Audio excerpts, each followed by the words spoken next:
Hi everyone, welcome back to Learn with Preeti Baby. As requested by a few of my viewers, I am back with another video on IELTS, and this one is about IELTS listening. As I have mentioned in my previous videos that I have appeared for IELTS twice, so I just want to tell you that I managed to score an 8.5 and 9 respectively in IELTS listening. Some of you who are applying for Canadian PR through Express Entry might be aiming at a score of 777-8, where you have to score an 8 in the IELTS listening. So here I'm going to share some tips that worked well for me, which helped me to score an 8 plus in IELTS listening. I'm sure these tips will help you as well. Watch the video till the end so that you don't miss on some important points to remember, which I will share at the end of the video. So let's begin.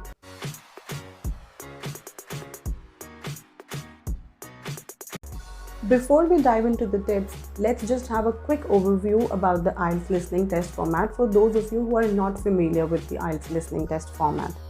IELTS listening is same for both academic and general training. There are 40 questions and you get 1 mark for each correct answer. The test is divided into 4 parts which last for about 30 minutes. If you're taking a paper-based test, you get extra 10 minutes to transfer your answers to the answer sheet. And if you're taking a computer-delivered test, you get only 2 minutes at the end of the test to check your answers. To know more differences about computer-delivered and paper-based exam, I already have a video on my channel. I will leave the link in the description and you can watch that video too. Now let's get started to look at the tips. And before that, make sure that you have already subscribed to my channel, hit the like button if you find this video useful, and don't forget to share it with your friends. So here is our tip number 1. So the first tip, and probably the most important tip, is to read the instructions carefully. I know most of us are under the exam pressure and we quickly jump on to answer the questions. But the mistake we make is we ignore the instructions. Most of the time it is mentioned, write no more than 2 words or write no more than 3 words. And if you write more than what is asked, you lose marks. So make sure to read the instructions carefully. Tip number 2, this is something that really worked well for me. You always have time at the beginning before the audio begins. Go through all the questions carefully for that part. This way you will know what information you have to pay attention to. The key here is to focus. So if you focus well, you will not miss out on any of the questions. Also, at the end of each part, you get a few seconds to check your answers. And again, you get another few seconds before the audio begins for the next part. So use all of this time to look at the questions for the next part. This is really going to help you in looking for the answers. Moving on to tip number 3. Don't make a mistake of taking notes. Yes, many people make this mistake, and as they try to note down everything, they sometimes miss out on the important information which is required for the answer. So it's not required that you note down everything. You only have to look for the answers. So this is probably a pro tip. Don't take any notes. The next tip is be familiar with the IELTS test format, and that happens only when you have practiced well. Well, IELTS listening is more than just listening. You are expected to read, write and listen all at the same time. So it's more of a multitasking test. So only if you practice well, you will be good at multitasking. So make sure that you have practiced well. Let's move on to the next tip. As I mentioned earlier about not taking the notes, I also want to mention, don't try to memorize everything. Yes, many people do this mistake and they try to memorize whatever they hear in the audio. Well, that's not practically possible and that is not even required. All you have to do is pay close attention to it.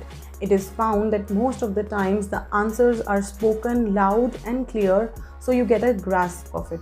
So be extremely attentive. Sometimes a piece of information is repeated and it is clearly stated that the first piece of information was wrong. So here the trick is to jot down the first information as well, and when you find it later that the first information was wrong, just scrap it off and jot down the correct information. What mistake test takers make is they wait for the second information. However, sometimes the first information was the only correct information and they miss out on that information. So make sure that you don't make this mistake.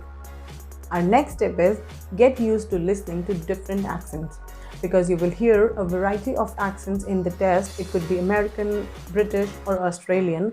So for this, you can either watch documentaries, videos, or you can listen to podcasts in different accents. So here's our tip number 8. Spellings matter. Even if you have answered the question correctly but you have spelled it wrong, it would be considered as a wrong answer and you will not get any marks for it. So make sure that you spell all the words correctly. Now let's quickly look at some important points to remember.